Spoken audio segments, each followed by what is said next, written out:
when you're looking at your categories or accounts in your QuickBooks file, they'll be split into 4 broad categories. So if we go to the little gear in the top right here and go to our chart of accounts, you'll see here this is a list of all the accounts that exist in this QuickBooks file, and under type here we've got the different types of account. As I said, they're broadly in 4 main categories in here. So the top of the screen is all the asset world, it then moves into the liability world, and then we end up in income and expenditure worlds. So broadly the 4 categories that exist within there.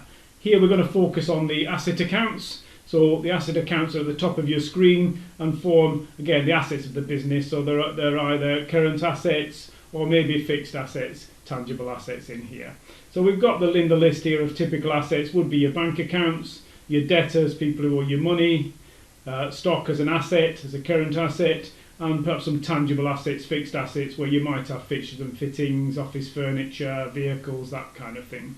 So all the way down here, ending with vehicles, we've got the assets accounts in this particular file, and they'll report into the balance sheet as the assets of the business. If you want to add an asset account in, if we go to new here on the right hand side, click on there. When you're clicking your account type, you need to really pick from the top of this list here. It's either debtor, current asset, bank accounts, tangible asset accounts, non-current assets. So non-current assets and upwards will give you the categories that you would want to pick from when you're adding an asset account into your chart of accounts, so it reports correctly into the balance sheet in QuickBooks. So that's the asset accounts in QuickBooks Online.